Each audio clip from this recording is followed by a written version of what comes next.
네, 안녕하십니까. 성경 말씀 읽겠습니다. 창세기 제39장입니다.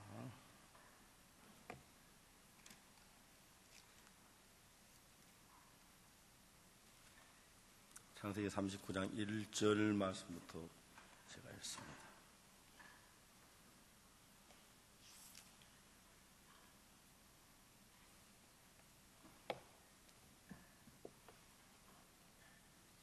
창세기 39장 찾으셨으면 1절부터 제가 읽습니다.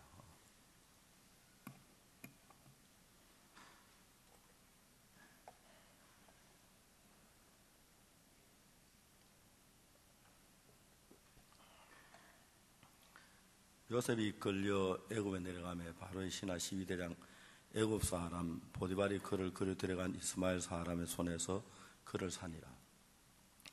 여호와께서 요셉과 함께 하심으로 그가 형통한 자가 되어 그 주인 애굽 사람의 집에 있으니 그 주인이 여호와께서 그와 함께 하심을 보며 또 여호와께서 그의 범사에 형통케 하심을 보았더라. 요셉이 그 주인에게 은혜를 입어 섬기며 그가 요셉으로 가정 총무를 삼고 자기 소유를 다 그 손에 위임하니 그가 요셉에게 자기의 집과 그 모든 소유물을 주관하게 한 때부터 여호와께서 요셉을 위하여 그 애굽 사람의 집에 복을 내리심으로 여호와의 손이 그 집과 밭에 있는 모든 소유에 미친지라. 주인이 그 소유를 다 요셉 손에 위임하고 자기 식료 외에는 감섭지 아니하였더라. 요셉은 용모가 준수하고 아담하였더라.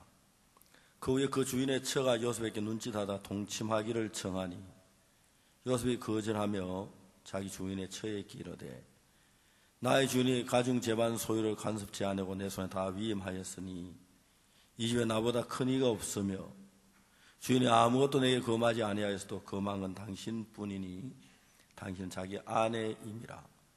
그저 내가 어찌 큰 악을 행하여 하나님께 득죄하리이까.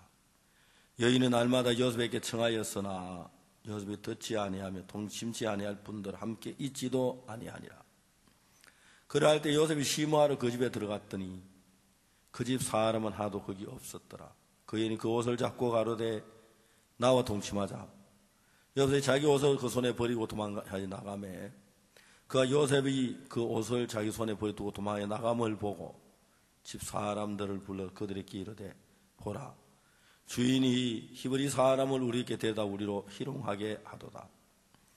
그가 나를 급간코자 내게 들어오기로 내가 크게 소리 질렀더니 그 나의 소리 질러 부름을 듣고 그 옷을 내게 버려두고 도망하여 나갔느니라 하고 그 옷을 곁에 두고 자기 주인이 집으로 돌아오기를 기다려 이 말로 그에게 고하여 가로되 당신이 우리에게 데려온 히브리 종이 나를 희롱코자 내게로 들어왔기로 내가 소리 질러 불렀더니 그 옷을 내게 버려 도망하여 나갔나이다. 주인이 그 아내가 자기에게 고하기를 당신의 종이 내게 이같이 하였다 하는 말을 듣고 심히 노한지라. 이에 요셉의 주인이 그를 잡아 옥에 넣으니 그 옥은 왕의 제수를 가두는 곳이었더라. 요셉이 옥에 갇혔으나 여호와께서 요셉과 함께 하시고 그에게 인자를 더하사 저녁에 은혜를 받게 하시매 저녁에 옥중 제수를 다 요셉 손에 맡김으로 그 재반 사물을 요셉이 처리하고 저녁은 그 손에 맡긴 것을 무엇이든 돌아보지 아니하였으니 이는 여호와께서 요셉과 함께 하심이라.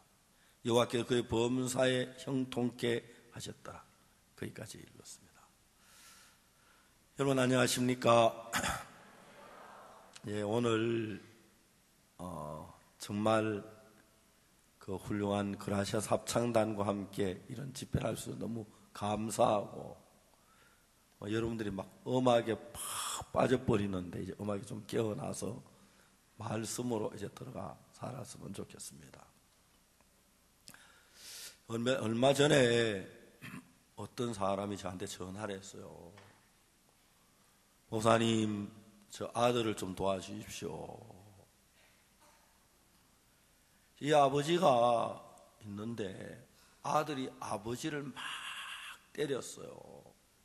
근데 그냥 때린 게 아니라 죽을 만큼 때렸어요. 아버지가 내가 아들의 손에 죽겠구나 하는데 그 형이 와서 말렸는데 형하고 아버지가 둘이 해도 이 아이를 못 당한 거예요. 그래서 이제 뭐 어떻게 할 수 없어서 전화를 저한테 한 거예요. 전화를 이제 데리고 오라고 그랬거든요. 아버지가 이제 한 300km 되는 거리를 차를 뒤에 태워가 이제 운전하고 오는데, 아버지가 막 얼마나 두려운지 그 뒤에서 아들 곧 때릴 것 같아서 막 겁이나 벌벌벌 떨면서 이제 서울까지 올라온 거예요. 제가 조금 이야기를 하고 아버지 어머니 내려가게 하고 아들하고 이제 저희들 교회 며칠 있게 했어요. 제가 아들에게 물어봤어요. 너 왜 아버지를 때렸어? 목사님, 저는요 아버지 때는 아무 생각이 안 나요. 근데 아버지가 잔소리를 하면 나도 뭐냐면 미칠 것 같은 막 생각이 막 정신없고, 그래 내가 언제 때는 기억이 안 난다는 거예요. 제가 이제 그 아들하고 조용히 이야기를 했어요. 너 이렇게 팔이 굽혀지는 게 좋아, 안 굽혀지는 게 좋아? 굽혀지는 게 좋지요. 그렇지, 팔은 굽혀져야 돼. 다리는 어때? 다리는 이렇게 막 꺾여지는 게 좋아, 안 꺾여지는 게 좋아? 꺾여지는 게 좋지요. 너 생각을 해봐. 만일에 네가 팔이 꺾여지지 않고 다리가 굽혀지지 않고 허리가 굽혀지지 않고 그렇게 사는 너 얼마나 병신이겠니? 이래가지고 어떻게 너 택시를 탈 거며 어떻게 걸어가, 어떻게 밥은 어떻게 먹겠니? 팔이 굽혀져야지.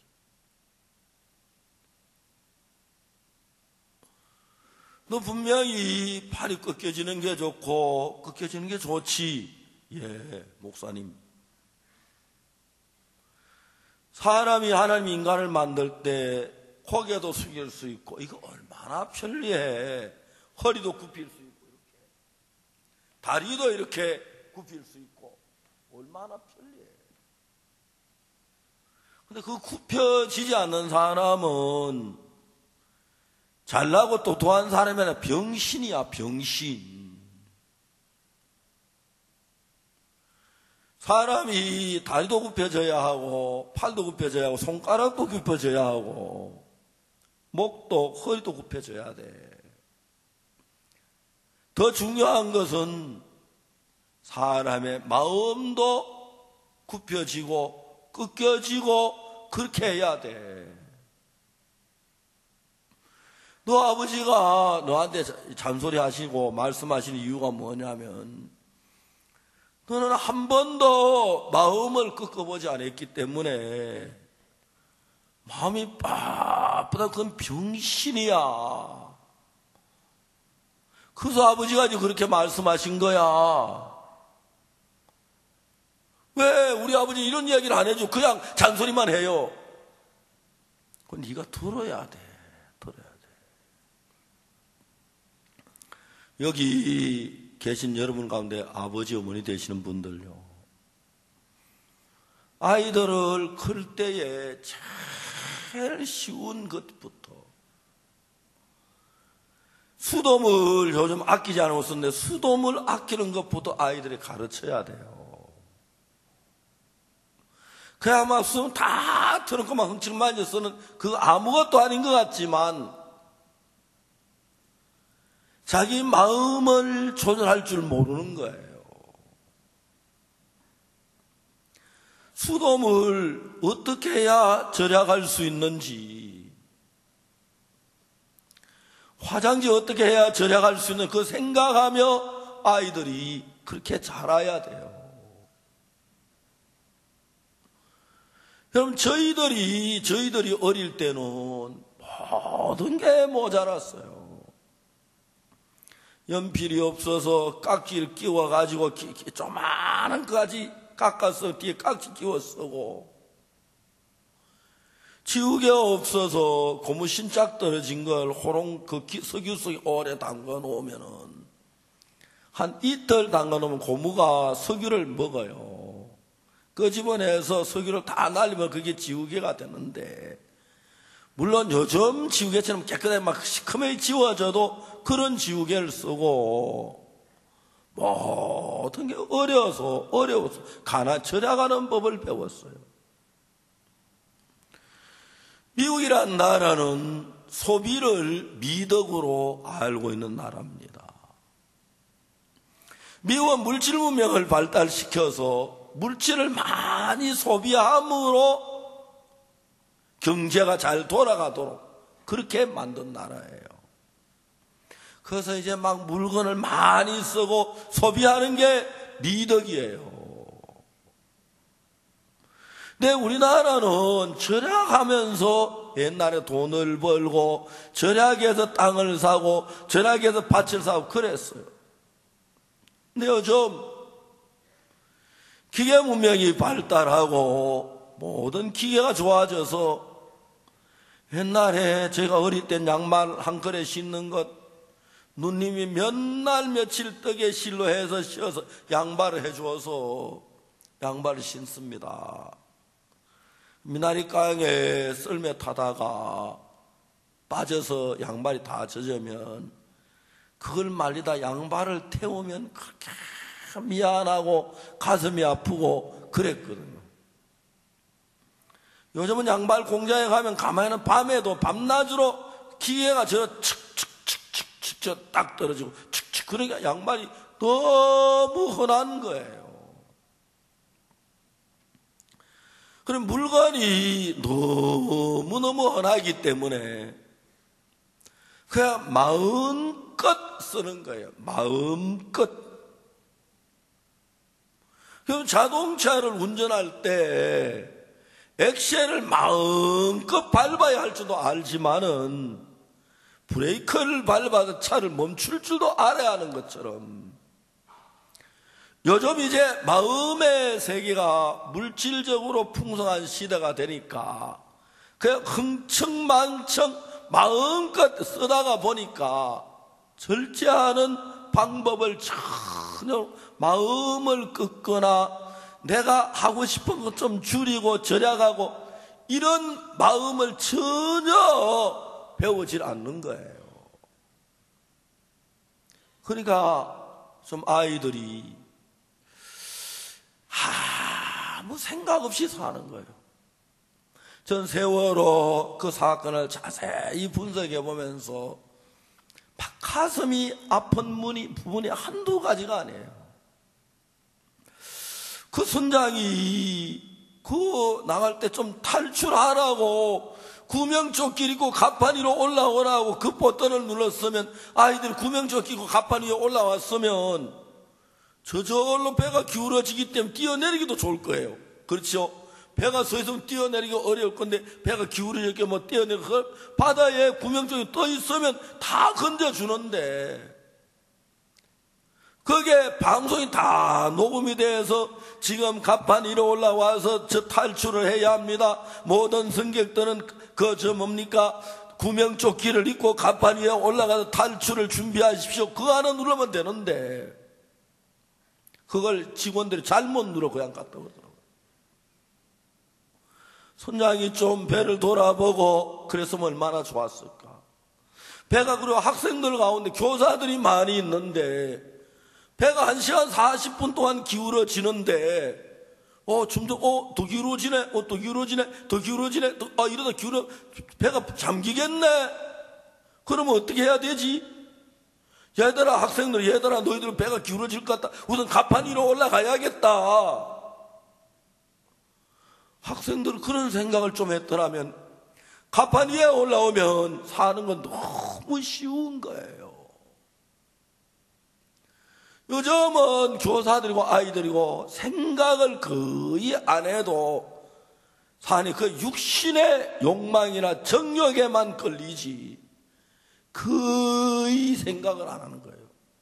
배가 이렇게 기울면 또 이렇게 이 정도 이러다 넘어지겠다 생각을 안 한 거죠. 그게 아쉬운 거예요. 교사들이나 학생들이나 그렇게 했더라면 얼마나 좋았을까. 뭐 이번에 제가 뭐 자세히 신문을 보면은 막 아쉬운 마음이 들어요.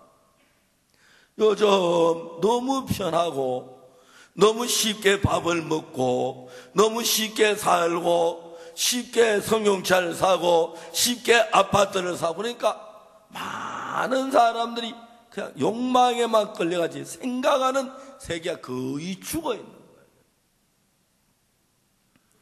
그때마다 우리 인간 속에서 욕구가 일어나고 정욕이 일어나고 쾌락이 일어나고 하고 싶은 게 막 일어나요.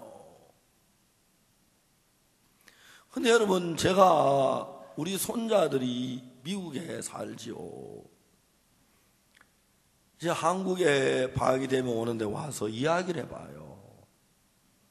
이제 애들이 영어를 배워요. 근데 영어로 얘기하는 내가 한마디 영어로 하면 씩 웃어요. 할아버지 발음이 좀 틀렸다 이거요. 제가 우리 손자들이 하는 발음을 몇 번을 연습해도 경상도 영어밖에 안 되고 애들 발음이 안 되는 거예요. 그래, 애들은 어릴 때부터 영어를 배우면서 아주 어릴 때 쉽게 어렵지 않게 발음을 배워요. 저는 옛날에 낙동강변에 자라서요. 낙동강 지류 감천강에서 수영을 많이 했어요. 그러니까 이제 제 며느리가 수영 선수입니다. 유명한 수영 선수입니다. 그래서 한 번은 저희들이 바닷가에 우리 가족들이 다 수영을 했는데 내가 하는 수영이 폼이 안 되잖아요. 그냥 혼자서 막 해서 하니까. 그 며느리가 나를 보고 아버님 어디서 수영을 배우셨어요? 낙동강에서. 누구한테 배우셨어요? 내 혼자. 그냥 며느리 할 말이 없는 거예요. 제가 그 수법이라는 아파트 살 때 우리 아파트에 수영장이 있어요. 수영을 해요. 수영 교수가 있어요. 강사가 있어요. 근데 한 달에 35만 원인데 그 수영 강사 나를 보고 수영 배라고 내가 할 때마다 할아버지 안녕하십니까? 할아버지 안녕하십니까? 제가 돈이 아까워서 안 배우고 옆에 가르치는 거 보고 제가 이제 갖는 걸 했어요. 그래도 이게 잘 안 되죠. 또 늙으면 뭐든지 잘 안 돼요. 이래 해보면 잘 안 돼요.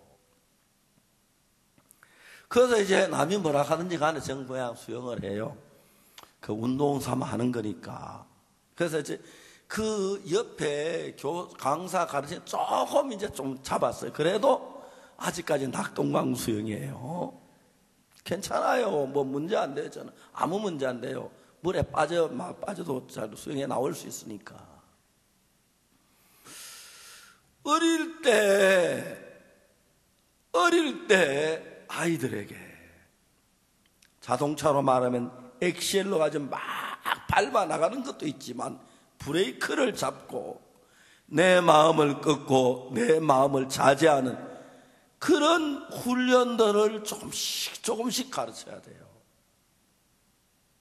그냥 내 마음대로 마음껏 쓰는 거 말고 아주 쉽게 수돗물을 절약하는 방법.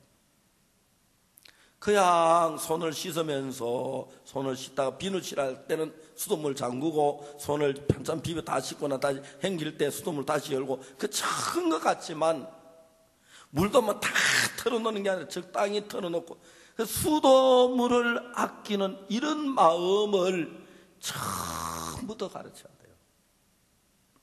그럼 한꺼번에 너 마음을 꺾어라, 생각을 버려라, 육신에 따라가지 마라. 그 너무 어려워요. 조금씩 조금씩 가르쳐요. 제가 딸을 낳고 아들을 낳아 키우면서 아들이 아버지한테 요구하는 게 있어요. 아빠 아이스크림 사주세요. 아빠 인형 사주세요. 제가 생각을 해봤어요. 얘가 지금은 아이스크림을 사달라고 사탕을 다 사달라고 하지만 고등학교 다닐 때면 아빠 사탕, 아빠 아이스크림 그럴까? 아마 고등학교 다닐 컴퓨터를 사주세요. 자전거를 사주세요. 시계를 사주세요. 그러겠죠. 그럼 대학에 가면 아이들이 나한테 뭐랄까? 아빠 사탕, 아빠 아이스크림 그럴까요? 아빠 자동차를 사주세요. 그러니까 아이들이 바라는 욕구를 내가 아무리 돈을 벌고 따라가기 어려운 거예요. 그래서 아들하고 나하고 사이좋게 지내려면 아들이 요구하는 내가 안 들어주면 아들 우리 아빠는 목사라서 무능해. 돈도 없어. 우리 아버지가 회사 사장이 됐으면 좋을 건데 그래서 난 어려워. 애들이 아빠 원망할 것 같은 거예요. 그래서 저는 어릴 때부터 아이들의 욕구를 크는 걸 다 키워놓고 내가 욕구 만족시킬 수 없으니까 욕구를 절제하고 누르기 시작했어요. 마음대로 하지 않도록. 아이들이 어릴 때는 아빠를 따로 달라 하려고 해요. 신방가 우리 부부가 같이 가요. 아빠 나도 가요. 오늘은 이 집을 가니까 네가 따라가도 되겠다. 그 대신 너 가서 그 집에 아이들하고 조용히 잘 놀아야 돼. 예 아빠 그렇게 해요. 데려가요. 애들이 이제 그 집 아이들 잘 데리고 있고 우리 말씀 전할 때 잘 돕고 해요. 그 다음날 또 따라가려고 그래요. 오늘은 여기 가겠다. 오늘은 안 돼. 아빠 안 돼. 아빠 안 돼. 아빠 이 자식이 아빠가 안 된다 그랬는데 허리띠를 정말 자주 풀어요. 이 자식 방바닥 딱 아빠가 안 된다 했는데 예, 아빠 그럼 올 때 과자 사오세요. 양보라 물러가는 거예요. 그건 여러분들의 아이들을 키우는데 굉장히 중요한 거예요. 보약을 먹이는 거나 맛있는 고기를 사 먹이는 거나 아니면 그것보다 여러분 아이들을 훨씬 행복하게 만드는 거예요.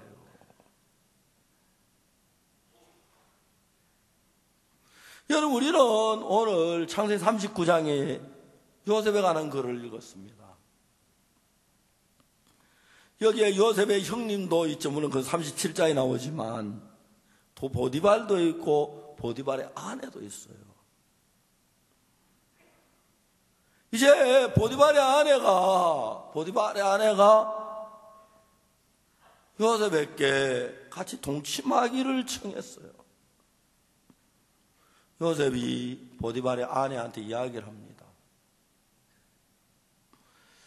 당신 남편 보디발이 나를 이 가정의 총무로 삼아서 이 가정에 내가 제일 높으잖아요.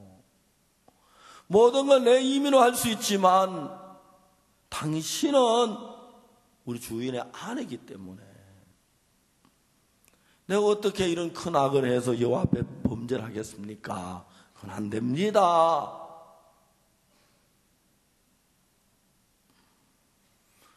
보디발의 아내가 자기 마음을 꺾을 줄 아는 사람이라면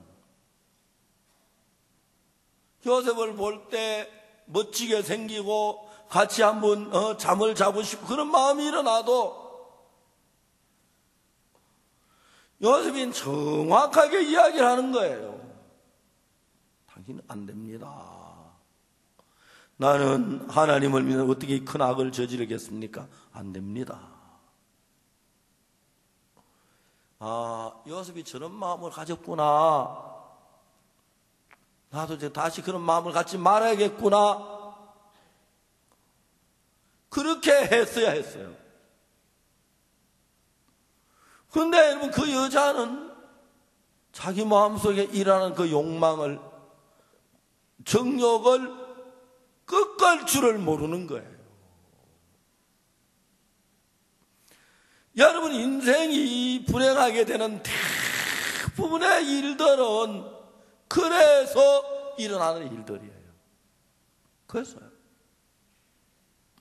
저는 제가 목사입니다. 목사로 1년 한 게 아니라 저는 50년 동안 복음을 일한 사람인데, 내가 어떤 때 자세히 내 마음을 추적해 보면 이건 정말 하나님의 뜻이라기보다도 내 생각이 있기 때문에, 이건 내가 참아야 하는데, 참는 게 좋을 것 같은데, 막 내 속에서 열이 받아가 형제들에게 막 짜증을 내고. 여러분, 저는 지난 50년 동안 주의 은혜로 내 마음을 꺾고 나를 부인하고 그렇게 살았다고 살았는데도,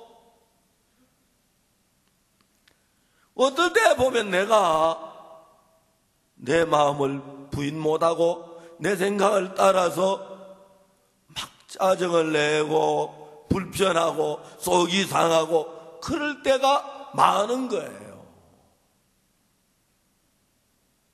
어려서부터 한 번도 마음을 꺾지 없는 아이들이 자라서 여학생들하고 데이트하고 싶은데, 목사 아들이니까 너 하면 안 돼.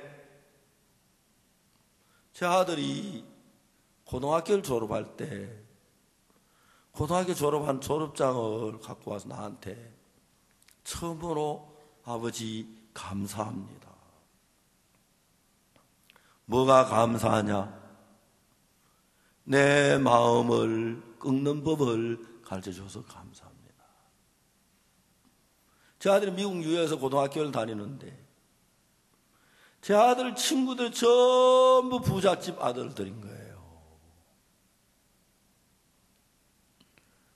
주말 되면 스키를 타고 가요. 스키를 타러 가요. 스키장은 그 사람 사는 그 도시 가운데 아주 100km, 200km 떨어진 곳에 가기 때문에 1시간 만에 갔다 올 수는 그런 거리가 안 되죠. 토요일 날 오후에 가서 토요일 저녁에 돌아올 수가 없는 거예요. 내 아들은 교회에서 지나고 있기 때문에 교회 청소도 해야 하고 교회 일도 해야 하기 때문에 스키를 타러 가고 싶으면 갈 수가 없는 거예요. 다른 친구들이 스키 타러 갔다 와서 그 다음날 월요일에 와서 막 너무 재미있다고 이야기하는데 제 아들이 너무너무 가고 싶은 거예요. 그렇지만 내가 목사 아들인데 교회 뉴욕에 교회 안에서 지나는데 스키 타러 가 주일날 교회 안 나오면 틀림없이 아버지 걱정할 건데 아들은 아예 스키를 타지도 않았어요.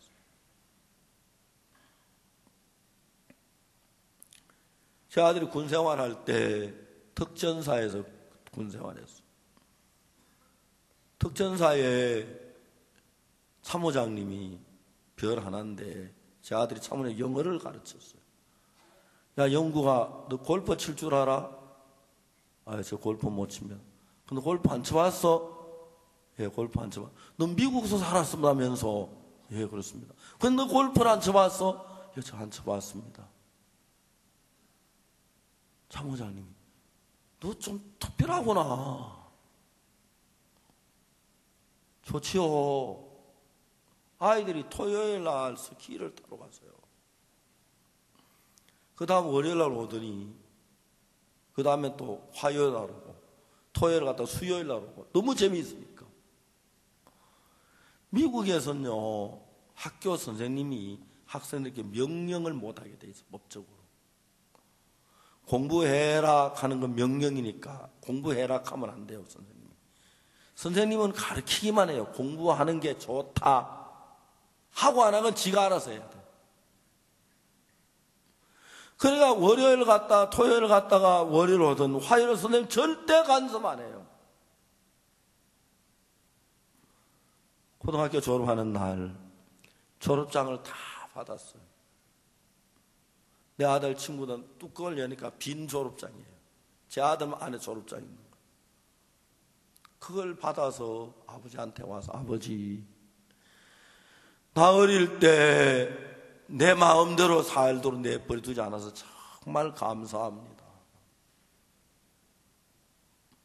제 아들이 나이가 40이 넘었지만 지금도 제 아들 보고 얘 연구하면 예 아버지, 예 아버지예요. 그게 10살 이전에 가르치면 굉장히 쉬워요.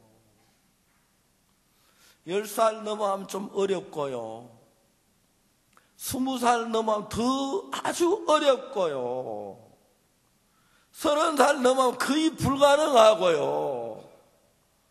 40살 넘어 자기 아무리 끄끌해도 마음이 굳어 잘 안 돼요.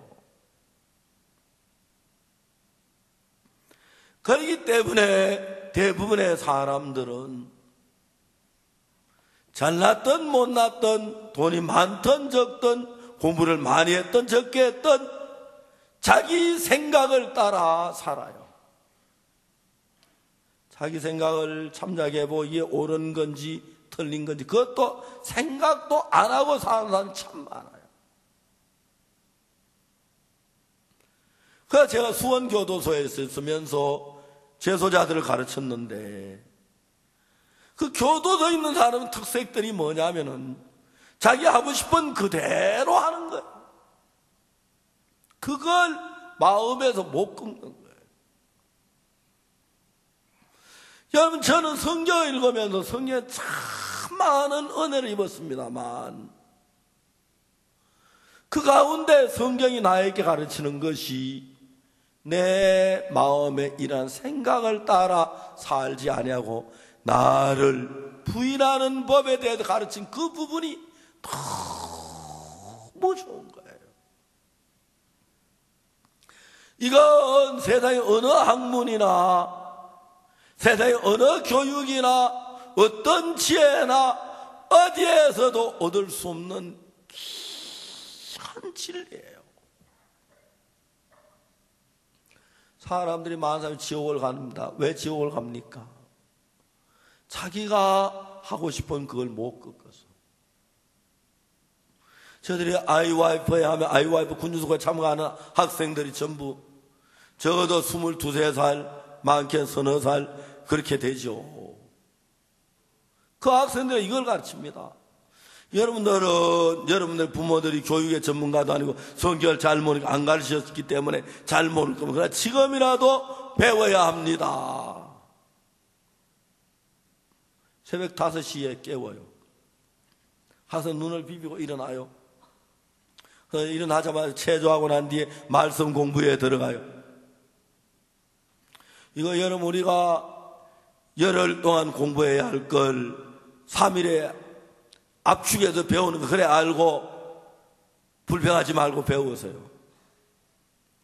이제 대학생들이 되어서 자기 마음대로 살던 학생들이 너무너무 신기한 것은 자기 하고 싶은 욕구를 꺾을 줄 알고 자기 하고 싶은 생각을 꺾을 줄 알고 자기 마음대로만 살지 아니하고 때론 친구에게 내 마음을 넘겨주고 내가 싫지만 친구의 마음을 따라가주고 때론 남을 위해 희생하고 그러면서 이 학생들은 정신적으로 굉장히 건전해져요.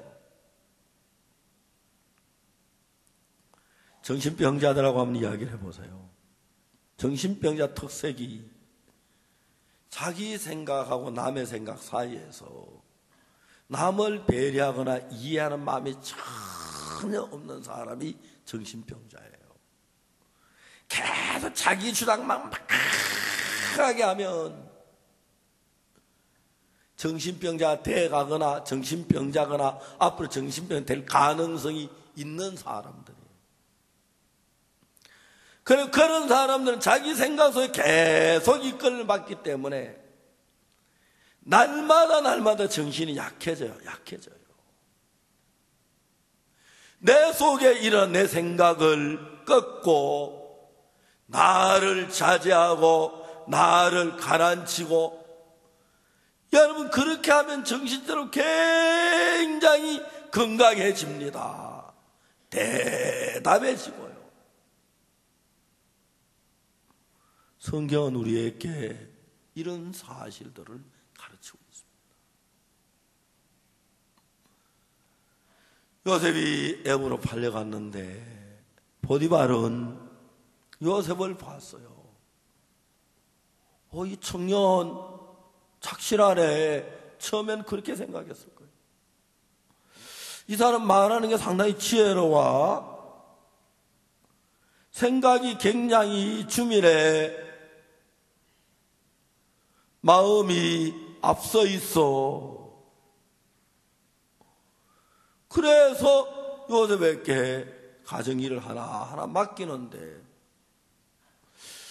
요셉이 생각이 주밀하고 지혜롭고 그것만 한 게 아니라 안 될 일인데 요셉이 하는 건 되는 거예요.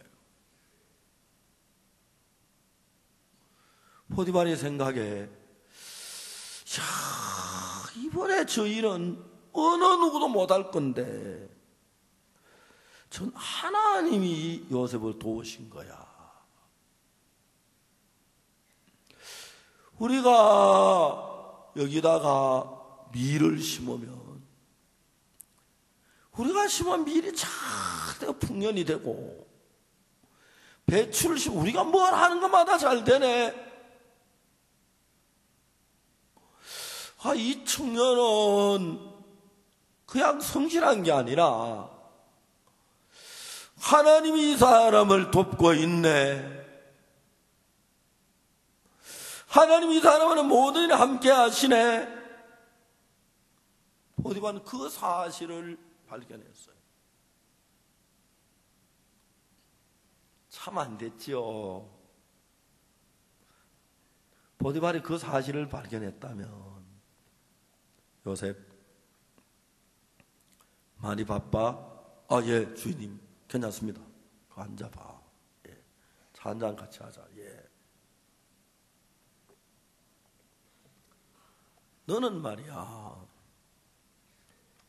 네가 하는 건 네가 재주만 있거나 똑똑해서 그런 게 아니고, 네가 하는 안 될 것도 네가 하면 되는 거 보면 이건 하나님이 너와 함께 하시는 것 같아. 맞지? 요셉아, 네. 난 아직 너처럼 네가 하는 모든 일에 하나님 함께 하는 처음 봤어. 너 나에게, 너 우리 집 종이잖아. 이거 좀 가르쳐 줄 수 없어? 어떻게 너 하나님과 같이 할 수 있었니? 어떻게 하면 나도 너처럼 하나님 함께 하시니? 너는 비록 종으로 팔려왔지만 분명히 하나님이 너와 함께 하셔. 내가 그걸 보면 제가 한번 우리 형제가 남아프리카 공화국에 가서 단기 선교를 하고 왔어요. 이제 12월 달에 올라 그러는데 형이 전화를 했어요. 야, 너 언제 한국 오냐? 형 왜? 내가 12월 25일 날 결혼을 한다. 청첩장 다 돌리고 했는데 내가 너 외에 누가 있노? 형제랑 너 하나밖에 없는데 너 좀 일찍 와서 너 내 결혼을 좀 도와주면 좋겠다. 좀 일찍 올래? 형 갈게. 그랬어요. 그날 저녁에 목사님이 야, 너 박영재 너 지난 1년 동안 수고했는데 내가 크리스마스를 너하고 꼭 같이 보내고 싶다. 너 여기서 남아공에서 크리스마스를 지내고 가라. 그랬어. 형제가 나 형님 결혼식에 가야 하는데 결혼식 목사님 저 이러이러한 일이 있어 형님 결혼식이 있어서 저 먼저 가야겠습니다. 그 얘기를 해야 하는데 이 학생이 지난 1년 동안에 그 목사님이 부모님도 못할 사랑으로 자기를 사랑해 줬는데 목사님의 마지막 부탁인데 이런저런 이유를 대고 목사님 전 가야겠습니다. 그렇게 말할 수가 없는 거예요. 마지막 떠난 입장에서. 그래서 목사님 그 크리스마스 지나고 가지요 그랬어요. 생각을 많이 했어요. 내가 목사님한테 형님 결혼하기 때문에 크리스마스를 전에 가면 좋은데 그 이야기 하면 목사님 가라 그럴 거야.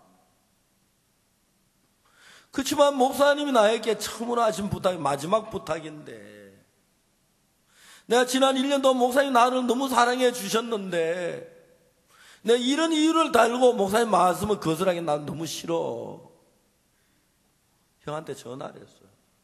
형, 왜 미안한 일이 생겼어. 뭔데? 목사님이 크리스마스를 지나고 가라고 하셔. 웬만하면 목사님 청을 거절할 수 있는데 지난 1년 동안 우리 부모님도 못할 그런 사안을 목사님 나에게 하셨어. 나 형 결혼한다는 이야기하면 목사님이 가라고 하실 거야. 그렇지만 나 목사님 마음 거스리고 싶지 않아. 형 나 결혼식에 못 가겠어. 나 크리스마스 지나고 갈게. 미안해. 야, 너는 하나님 믿어도 항상 그렇게 믿으니까 너 문제야. 야, 하나밖에 없는 형 결혼한다는데 너 꼭 그래야 해? 형, 미안해. 난 우리 목사님 지난 1년 동안 나에게 너무 잘하셨고 내가 인간 되도록 나를 붙들을 건데 나 목사님 말씀 어기고 싶지 않아. 형 미안해. 나 목사님 말씀 따를 거야. 알았어. 그 청첩장을 다 돌렸는데 형이 동생을 기다려 12월 25일하고 1월 1일 날 결혼하기로 했어요. 형이 전화를 왔어요. 그러면 크리스마스만 하고 빨리 와. 내가 크리스마스 지나면 그 다음에 언제든지 갈게. 그래. 내 결혼식 1월 1일로 미뤘다.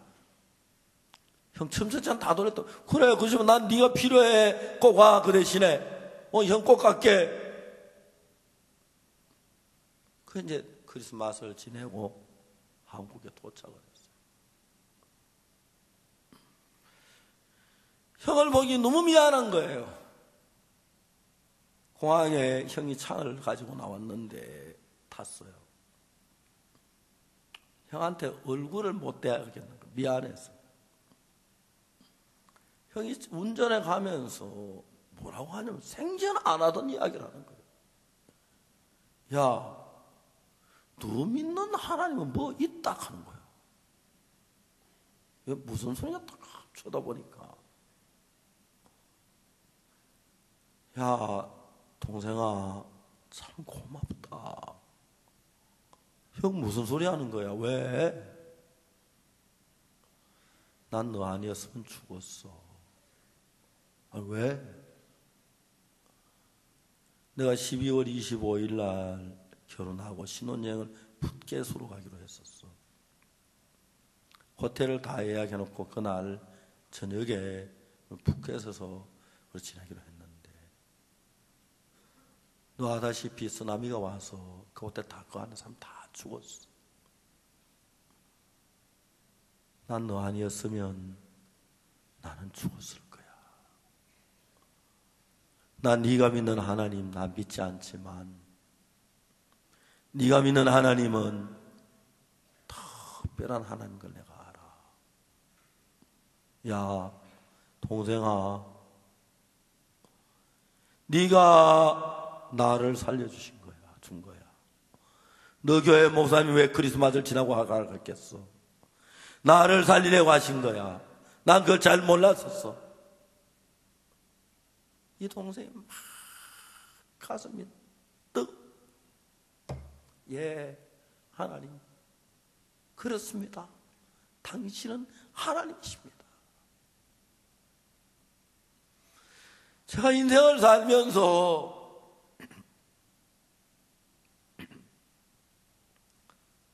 지난 50년 동안 구원받고 살면서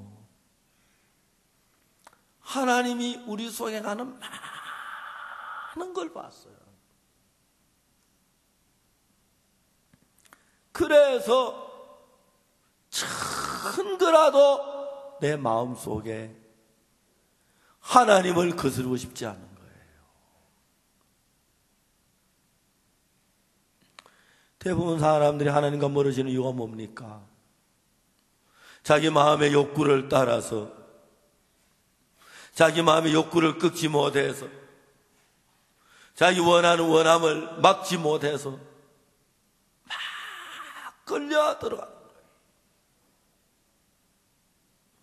보디발의 처가 이래서 안 되는 거 알지만, 이래서 안 되는 거 알지만, 난 요셉과 한번 지내보고 싶다, 요셉과 한번 자보고 싶다, 그런 욕구가 막 끌어오르는데,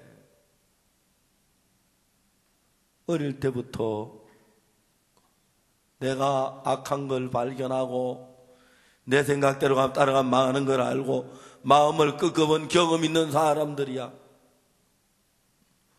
그냥 꺾을 수 있고 넘어갈 수 있지만 한 번도 마음을 꺾어보지 않는 사람이, 귀하게 자라서 보디발의 아내가 된 그 여자가, 얼굴도 예쁘고 남들에게 정말 칭찬도 받고 존경받기도 잘하는 그 여자가 언제 한 번 자기 마음을 꺾어본 적이 있었겠습니까? 그러니까 자기가 자기 남편이 아닌 요셉과 동침하는 게 안 되는 거 알지만 자기 마음이 원하니까 이게 안 되는 거 알지만 자기 마음을 못 꺾어내. 그래 끌려가고 있는 거죠. 오늘 얼마나 많은 사람들이 정말 좋은 가정 환경을 가지고 자기 마음 하나 꺾지 못해서 죄악 속에 빠지고 비참해지고 어려워지는 걸 보면 너무 안타깝습니다.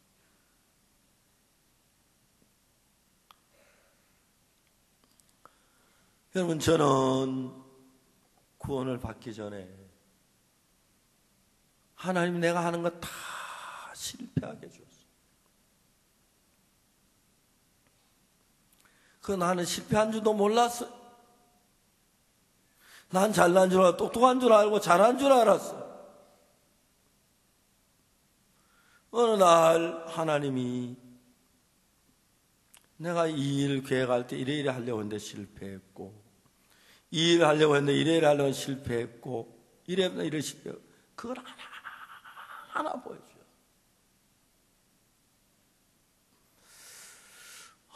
나는 바보구나. 잘난 줄 알았는데 내가 하는 거 전부 다 실패했네. 그럼 난 잘난 줄 알았고, 그래서 난 착한 줄 알았어요. 내가 진짜 악한 인간인데. 정확하게 내가 한 것은 하나님의 말씀하고 내 생각하고 서로 맞지 않는다는 것. 내 생각을 따라가면서 하나님을 섬길 수 없다는 것. 그래서 내 마음을 꺾지 아니하면, 내 마음을 따라가면, 내 원하는 대로 내가 망할 수밖에 없다는 걸 정확하게 알았습니다. 1962년 그때부터 나는 내 생각을 따라가면 나는 망해. 내 생각은 비뚤어졌어. 난 잘하지 못해, 난 악해, 나는 더러워, 나는 추해. 그래서 그렇다고 내 육신의 생각 하나도 안 나타나는 게 아니지만 많은 부분에 내 생각을 끊고 하나님의 말씀으로 내 마음을 같이 할 수가 있었어요. 같이 할 수가 있어요. 부모님들은 아들이 컴퓨터 게임 하지 마! 한 번도 끊어보는 사람이 기억이 없는 아이가 컴퓨터 게임을 하는데 왜 어떻게 그걸 그만합니까? 안 됩니다.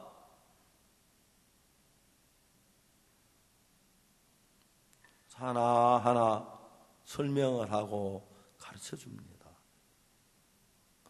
네가 왜 컴퓨터 게임을 못 끊는지 알아? 너는 어릴 때부터 네 하고 싶은 대로만 살아왔어.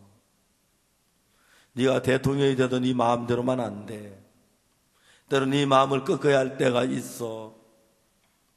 네가 옳은 거지만 네 생각은 버려야 할 때가 필요하고, 네가 옳고 네 아내가 틀린 것 같아도 아내 말을 들어야 할 필요도 있어. 그리고 네가 옳고 아내가 틀린 것 같아도 아내를 따라가야 할 필요도 있는 거야. 사람이 그렇게 사는 네 생각대로만 절대 되어지지 않아. 그래서 네가 행복하게 살려면 지금부터 네가 원하는 것들을 하나하나 끊는 법을 배워야 되고 연습해야 되고 훈련해야 되고 그렇게 해야 돼. 젊은 대학생들은요, 들으면 금방 변해요. 제가 지난번에 태국에 가서 캠프를 했습니다. 부룬디에서 하고 탄자니아에서 하고 인도에서 대학 총장님들하고 거기 관계된 분들 한 19명 정도 왔어요. 저하고 같이 좀 지내면서 시간들을 가졌는데, 태국 월드 캠프를 하면서 캠프하는 중간에 학생들이 변하는 거예요. 총장들이 깜짝 놀랐다. 첫째 시간에 학생 태도하고 둘째 시간에 학생 태도가 다른 거예요. 둘째 시간에 학생 태도와 셋째 시간에 학생 태도가 다른 거예요. 마인드 교육을 받으면서. 오늘은 저들 교회에 87 나신 할아버지가 한 분 오셨어요.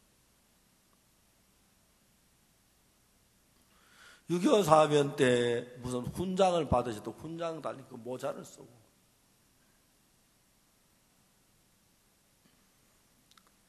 87살 나신 할아버지가 하는 말은, 내가 학교 앞에서 솜사탕 장사를 합니다.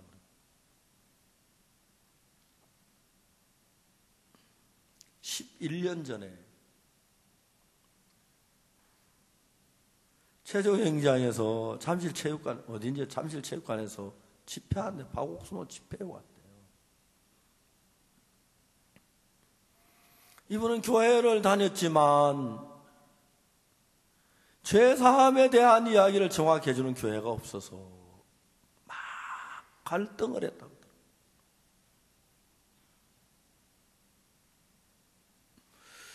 목사님에게 물어보면 회개하라 그러고, 뭐 충성하라 그러고, 11조 많이 내라 그러고, 선한 일 하라고 그러는데 어떻게 해야 죄사함 받는지 그걸 안 가르치는 거예요. 우리 집회와 죄사함에 대한, 여기는 죄사함을 가르쳐 주네. 나가는 입구에서 죄사함 거듭남의 비밀 1권, 2권, 3권을 3권을 샀어요. 지난 11년 동안 그 책을 읽고 읽었어요. 이젠 책이 너덜너덜해져가지고 이제 표지에다가 이 커버를 비닐 테이프를 발라가지고 그 할아버지 그 수선 한 방울 수선했더라고요. 오늘 책을 3권 딱 내놓는 거예요. 11년 동안 이분은 이 책만 읽었어요. 수십 번, 수백 번을 읽었대요. 읽을 때마다 새로워진다는 거예요. 이분이 죄사함을 받으시고 너무 기뻐하시고 87살 아주 저보다 건강해요. 어떻게 건강하시냐고. 하나님이 건강 주시면 건강해야지요. 막 고래고래 소리치시면서 한국교회 내가 다 가봤는데 회개하라는 소리를 하고 11조 내고 선한이라고 하는데 어떻게 죄를 사하는지 정확하게 이야기해 주는 데가 없어요. 책을 읽고 막 죄사함을 그렇게 감격해 하시는 거예요. 너무너무 감격해 하시는 거예요. 제가 참 감사했어요. 이분은 지난 11년 동안 제3 거듭난 비밀 매일 그것만 읽어요. 솜사탕 장사를 해요. 학생들이 쉬는 시간 되면 다 솜사탕 사러 왔다가 이제 수업 시간 들어가면 그때 또 제3 읽어요. 읽고 11년 동안 읽었으니까 몇 번을 읽었겠습니까? 쉬지 않고 읽는데 수백 번을 읽었을 거예요. 그러면서 목사님 여기에서 내 죄가 사해졌고 그래 당신이 가졌던 마음하고 전혀 다른 마음의 세계를 마음에 받아들인 거예요. 보디발의 아내는 당신 속에 있는 자신 속에 있는 음란한 마음을 지워버리고 요셉이 가진 그 마음, 요셉은 친신한 마음. 당신의 남편이 모든 걸 내게 검치 않아도 검한 건 당신뿐이라. 이는 당신이 그의 아내가 됨이니라. 그런데 내가 어찌 이 큰 악을 여호와께 범하리까? 그 이야기 들을 때 보디발의 아내가 요셉, 저 사람 정말 마음까지 바르고 참 좋은 마음. 야, 요셉, 너는 어떻게 그런 마음을 가졌냐? 너도 젊은 사람인데 이성적인 마음이 안 끌리냐? 넌 네 가진 그 마음 너무 놀랍다. 나는 그게 잘 안 된다. 요셉, 나에게 그걸 가지고 나도 너처럼 좀 되게 해줘라. 보디발의 아내가 그렇게 했다면, 네, 사모님 앉으십시오. 제가 성경책 가져올게요. 그래서 마음의 세계를 배웠으면, 그래서 요셉의 마음을 얻었으면 그 여자나 그 남편이 얼마나 행복했겠어요. 남편은 요셉이 함께하는 거, 하나님이 함께하는 걸 알았습니다. 그렇지만 자기 체면이 있고 자기 자존심이 있고 자기 중심이 있으니까 자기 마음을 딱 꺾고, 요셉, 나는 그런 마음이 없어. 난 지금까지 사업에 일을 해보면 잘 될 때도 안 될 때도 있어. 근데 너는 모회사에 하나님 함께 하셔. 내가 어떻게 하면 나도 너처럼 구원을 받을 수 있어? 어떻게 하면 내가 너처럼 죄사함을 받을 수 있어? 그 이야기 좀 해줘봐. 그러면 나도 행복해질 것 같아. 보디발이 그렇게 얘기를 했어요. 보디발의 아내가, 요셉, 그래, 네 말이 맞아. 내가 너를 유혹해 했어. 미안해. 넌 정말 진실한 사람이야. 너는 하나님의 사람이야.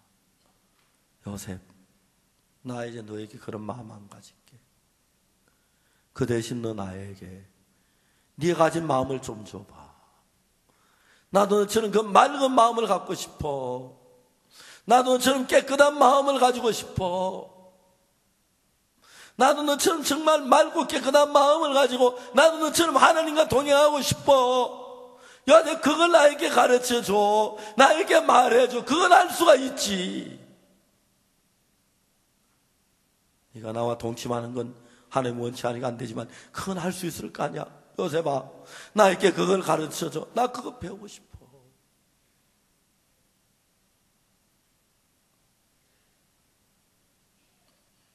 1년 전에 제덕의 심철 장로님, 그 장로님 장인어른이 있으셨습니다. 그 장인어른이 저보다 12살 많으신데요. 저희 형님이 저보다 12살 많거든요. 형님은 일찍 돌아가셨는데 장인어른은 꼭 형님 같아요. 한 달에 한 번 꼴로 저희들 교회에 와요. 자주 안 오고 말씀도 나누고 그랬어요. 이 어른이 어느 날 몸이 안 좋아서 검사를 하니까 암이 몸에 가득 퍼진 거예요. 한 사람 암을 퍼지면 나 이제 죽었구나, 큰일 났네, 안 되겠구나. 야, 어느 병원이 잘 고치는지 알아봐라. 뭐 좋은 의사가 누군지 알아봐라. 무슨 약이 좋다거든요. 그렇게 할 텐데 이 어른이 암이라는 얘기 듣고 딱 사위 보고 심서방, 야, 장인어른, 내가 말이야 지금까지 내가 말 안 했는데 나 사실 구원 안 받았어. 저 구원 받다고 말은 했는데 사실은 내가 확실치 않았거든. 근데 체면 때문에 말 못했어. 내가 지금 죽어가는 이 마당에 나 이제 나이 살 만큼 살았으니까 죽어도 좋은데 구원을 받아야 돼. 빨리 박 목사님께 전화해봐. 나 가면 지금 구원 받을 수 있는지. 이 어른이 두 따님의 손을 부축을 받아가지고 제 4층 엘리베이터에서 내려가요. 지파인을 싣고 걸어오셨어요. 목사님, 저는 제가 구원의 이야기를 들었지만 확실치 않습니다. 구원을 받지 않은 것 같습니다. 목사님, 제가 암이랍니다. 내가 곧 죽을 텐데 아무것도 문제 안 됩니다. 한 가지, 나 구원받고 죽게 해주십시오. 나 제사 안 받게 해주세요, 목사님. 나 하늘나라 가고 싶습니다. 나 지옥 가고 싶지 않습니다. 그러면 나 이제 죽어도 좋습니다. 내가 아직 태어나서 자기 영혼에 대해 이렇게 간곡하게 이야기하는 거 처음 봤어요. 그날은 만사를 지켜놨습니다. 그리고 어떻게 내 생각을 버려야 하는지, 내가 얼마나 악한 인간인지,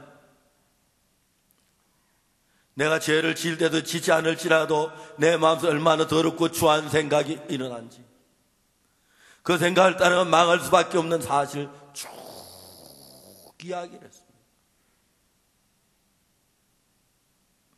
그리고 그분이 그날 구원을 받으셨어요. 너무너무 기쁘게 사시다가 1년 전에 세상을 떠나셨어요. 너무너무 행복합니다.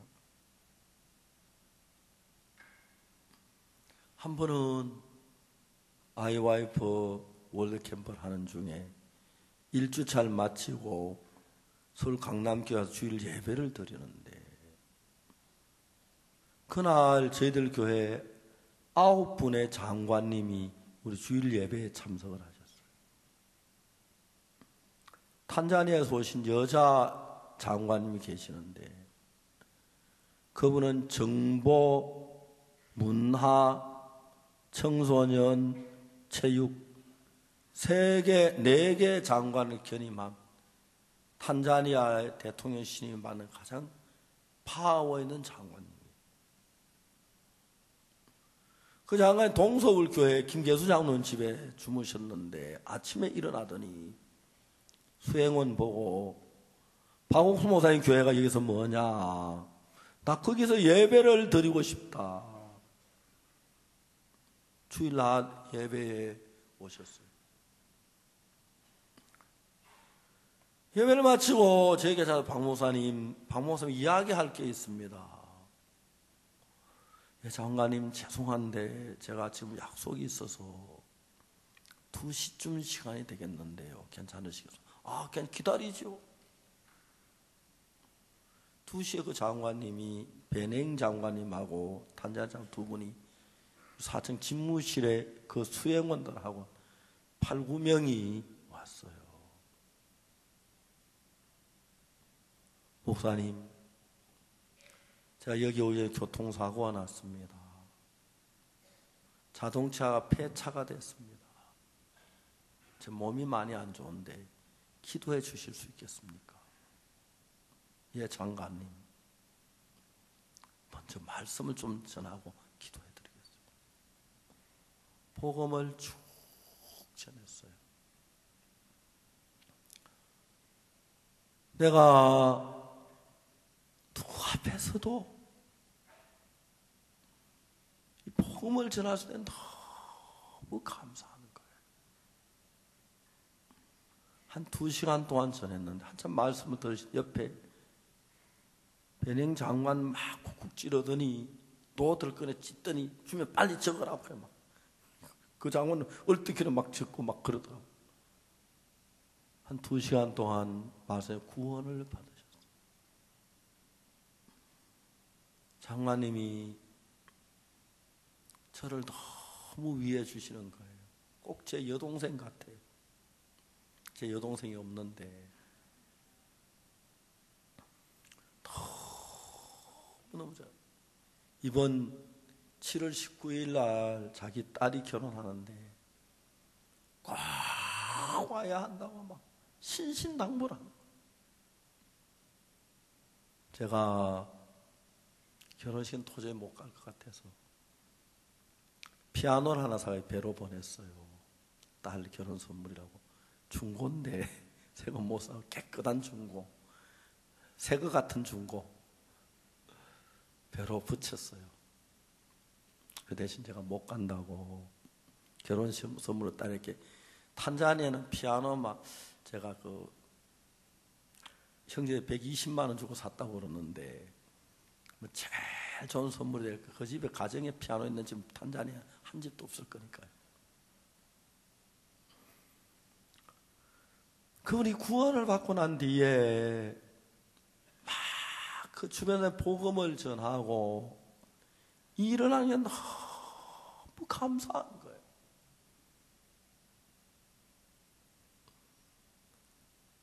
저는 앞으로 회사를 하나 차리고 싶어요. 자동차 엔진 고장나면 엔진 바꿔주는 회사도 있고 타이어 터지면 타이어 바꿔주는 회사도 있는데, 그리고 뭐 복사기에 잉크 갈아주는 회사도 있고 한데 마음 회사를 하나 만들고 싶어요. 사람들 딱 와서 아이고 마음에 불평이 많네요. 불평 안 하는 마음으로 바꿔주는데 320만 원만 내세요. 한 평은 매일 기뻐하며 살도록 해드리겠습니다. 왜 당신은 아내를 늘 의심합니까? 이거 마음에 문제가 있습니다. 아내를 믿고 살면 행복할 건데 아내를 의심해서 문제가 있는데 그래 밤낮 싸우지요. 그래서 텔레비전 깬 것만도 몇백만 원씩 깼을 건데 130만 원이면 아내 믿는 마음이니까 내고 마음 바꿔가세요. 나는 막 짜증이 나고요. 나는 성미가 급하고요. 나는 막 변덕이 심하고 괜찮습니다. 오십시오. 변덕 없는 마음 그럼 80만 원만 됩니다. 오세요. 바꿔드릴게요. 한번 바꿔가지고 한번 5분 실험해보고 조문 가져가고 그럼 내놔도 됩니다. 예, 목사님 이 마음 너무 좋아요. 내 마음이 이렇게 밝아질 수가 없어요. 그런 장사를 시작을 했습니다. 돈도 안 받고 무료로 여러분의 마음을 바꾸어 드립니다. 귀하고 거룩하신 예수님의 마음으로.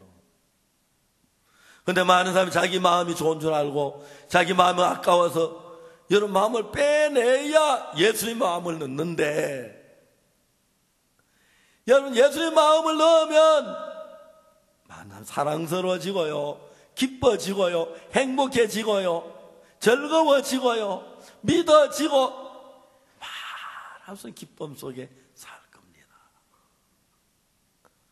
여러분, 우리는 그걸 모두 속아서 하나님이 우리 주신 마음을 사탄에게 뺏기고 사탄이 주는 마음을 가지고 늘 불평하고 원망하고 짜증하고 교만하고 엄난하고 이런 악한 마음이 비뚤기 때문에 여러분의 삶에 많은 문제가 일어나고 있습니다.